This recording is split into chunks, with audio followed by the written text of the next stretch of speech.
Bonjour à tous. Je m'excuse pour le rythme soutenu des vidéos en ce moment, je le fais pas exprès. Je les sors quand il le faut et aujourd'hui, nous avons obtenu 2 grandes victoires en paroisse. Alors, il y a une victoire collective dont je vais vous parler et puis après à la fin, je vous parlerai d'une victoire personnelle. Vous savez que j'ai sorti une vidéo qui a très bien marché, qui a fait presque 30 000 vues, «Jusqu'où va-t-on descendre dans l'église?» où, j'expliquais qu'un individu LGBT à la fin de la messe, avant la bénédiction en plus, était venu nous expliquer, nous faire sa propagande, sur ce qu'il fallait tolérer, pas tolérer, et cetera, et que personne n'avait bougé et j'étais vraiment choqué que le prêtre ne bouge pas. Et en fait, le prêtre avait été pris de court, n'a pas pu, intervenir et n'a pas pu s bloquer l'intervention. Ça, je l'ai su après. Et aujourd'hui, un individu en fin de messe est venu nous présenter son association. Je ne le connaissais pas, cet homme. Il est venu nous présenter son association pour la famille et pour la défense de la doctrine catholique sur la famille. Et il nous a dénoncé la toute-puissance du lobby LGBT et il a appelé notre paroisse à se bouger et à adhérer à son association en nous exhortant et en nous lançant au visage. J'espère qu'il n'y a pas que 120 familles qui pensent comme ça sur le territoire et qui adhèrent à la doctrine catholique. Sûrement parce qu'ils sont très peu et qu'il a besoin d'adhésion. Et ça nous a beaucoup surpris et ça nous a vraiment fait du bien, puisque 3 semaines avant, nous avions eu cette intervention de l'individu LGBT qui avait fait un petit peu scandale, qui nous avait choqués et moi qui m'avait vraiment scandalisé. J'ai trouvé ça génial parce que depuis 3 semaines, j'essayais d'attraper le prêtre qui avait laissé faire ça dans sa messe et je n'ai jamais pu l'attraper, ni en semaine, ni le week-end. Et donc, commençais à me poser la question si le Seigneur, finalement, voulait que je me taise, que je ne dise pas les choses dans la paroisse.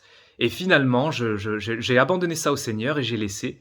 Et aujourd'hui, nous venons d'obtenir une grande victoire. Il faut savoir que l'individu LGBT en question n'a pas attendu la fin de la messe. Dès qu'il a entendu le discours de cet homme, il s'est levé, il est parti.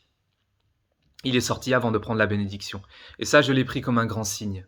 Parce que nous ne voyons pas le cœur des personnes, le cœur des individus, et nous voyons bien que cet homme, pour le moment, n'est pas prêt à se remettre en question, ne veut pas accepter la véritable doctrine de l'Église, et l'Église qui rend présent le Christ d'aujourd'hui, il ne faut pas l'oublier, et donc voilà, même si nous devons être amour, nous devons être miséricorde, nous ne devons pas condamner cette personne, ni condamner personne d'ailleurs, et je ne le condamne pas du tout, et je vais prier pour cet individu, vraiment, parce qu'il en a besoin, comme nous en avons tous besoin, et moi aussi j'en ai besoin, moi aussi j'ai mes maladies, moi aussi j'ai mes péchés, je tenais à le préciser.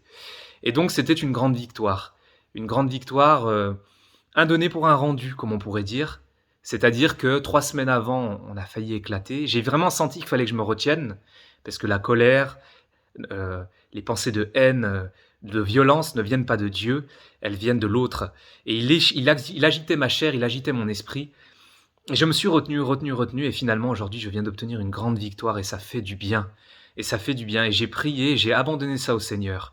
Et il n'a pas permis que je puisse attraper le prêtre en question avant. Et c'est très bien comme ça. Et le Seigneur s'en est occupé de lui-même. Quand on s'abandonne à lui, voilà ce qui se passe, voilà les victoires qu'il peut nous donner, il peut nous faire justice.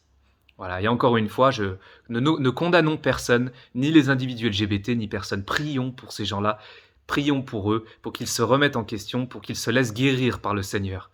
Puisque pour pouvoir être guéri par le Seigneur, il faut déjà savoir que nous avons besoin d'un médecin et que nous sommes malades. Moi, je sais que je suis malade et que j'ai besoin de Jésus et que j'ai besoin d'un médecin et que j'ai besoin d'aide.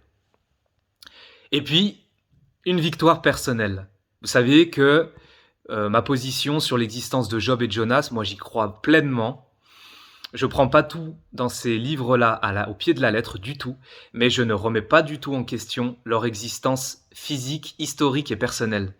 Moi je crois pleinement que Job et Jonas ont existé et qu'ils sont surtout Jonas, une préfiguration du Christ, mais qu'ils ont réellement existé. Et que on ne peut pas remettre ça en question. À mes yeux, je sais qu'il y a des gens dans l'Église qui remettent ça en question et vous avez le droit de le penser.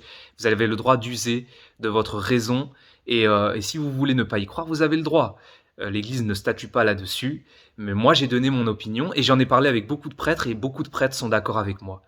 Et aujourd'hui, notre prêtre du jour a recommencé, c'est-à-dire qu'il a recommencé sur Job, ce qu'il avait fait pour Jonas, nous disant qu'il n'avait pas existé. Et moi, je me suis senti dans une grande paix. C'est pour ça que je vous dis aujourd'hui, c'est une grande victoire. Parce que j'ai senti que j'étais en paix, j'ai communié, j'ai attendu la fin de la messe et à la fin de la messe m'a été donnée une grande occasion. Le prêtre était tout seul et j'ai pu aller l'attraper et j'ai pu aller lui dire mes 4 vérités et dans la paix. Je l'ai dit avec une grande paix et lui était un peu agité, un peu en colère. Mais moi j'étais dans une grande paix et mes mots sortaient très bien et mes arguments posés sortaient très bien alors que les siens balbutiaient, il avait beaucoup de mal, etc. Et donc je vois bien que le Seigneur m'a donné cette paix, m'a donné cette occasion aujourd'hui. Et j'ai patienté. Et j'ai dû patienter pendant 3 semaines. 3 longues semaines. Ça a été long, je peux vous le dire. Voilà. Et c'est pour ça que je vous dis, le Seigneur donne toujours la victoire quand on s'abandonne à lui. Et ça, c'est une grande victoire personnelle parce que j'ai pu donner mes arguments en restant dans la paix, sans m'énerver, parce qu'il m'aurait directement condamné si je me serais mis en colère, vraiment en colère.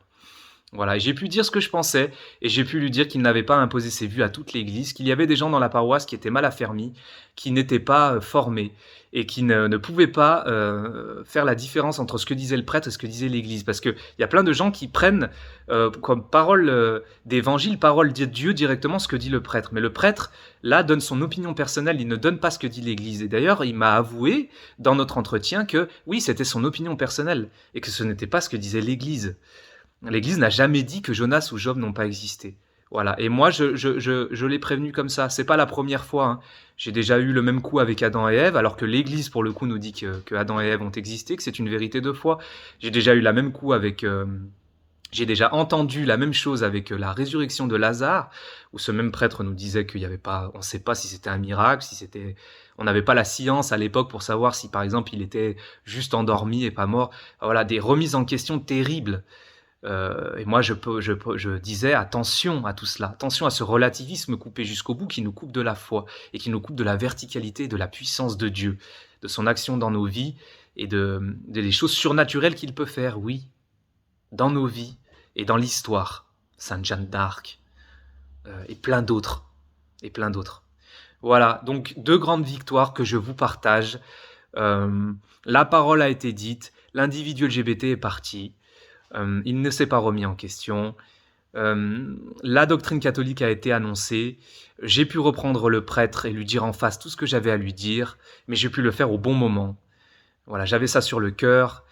Et c'est 2 grandes victoires en une. Et surtout, ce que j'aime, ce que j'ai aimé aujourd'hui, c'est la paix. J'ai pu le faire dans une grande paix.